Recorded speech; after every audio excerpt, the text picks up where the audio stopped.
We have a fascinating little soap opera playing out atop the AFC, the battle for the number one seed and the first round bye and the home field advantage through all the playoffs.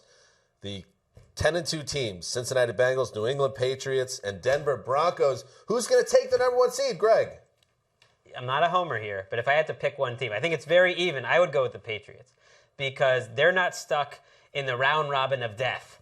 And that's what's coming up with the Bengals, the Broncos, and the Steelers. The Steelers are the team that really is going to decide a lot in these AFC playoffs, the wild card race and this one seed. I know going to Houston this week's not easy for New England. I know playing the Jets is a tough game, but playing the Steelers and having the Broncos and Bengals face each other where you're guaranteed a loss, that puts them a little bit behind the eight ball. I'm going to counter you and go Bengals because, as I said Sunday night, I don't think that they've peaked yet. And I get that their schedule is a little bit tougher than New England's, but I think they're going to go win these games, go at least 3-1. I think the Patriots will do about the same thing. And then it comes down to tiebreakers. I'm going Bengals. Wes.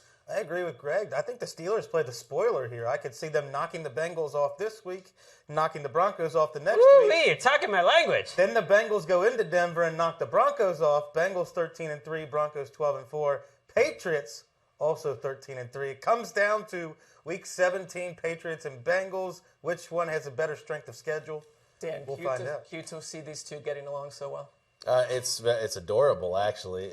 I want to say it will be a team other than the Patriots, but I think it is going to be the Patriots. And I think when you look at their schedule, everyone's thinking of the Patriots right now. When Gronk gets back, that's going to make their offense different. All will be well. It's a little different question than which team is the best right now because we're looking at the schedule and you're guaranteeing a loss between the Broncos and the Bengals.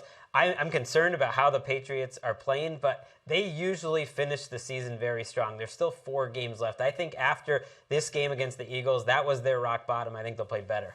I would say the only thing you don't want to be is the team that has to deal with Pittsburgh in the playoffs. Right, and that's that 3 seed. That 3 seed could have a very tough first round against a very frisky wildcard group. This is exciting. This is wide open. You can make a case for any of these teams. I love it. There's only one way to find out. You got to let it play out. Let's do it. The NFL can't get enough of that action. Check out the Around the NFL podcast 3 times a week.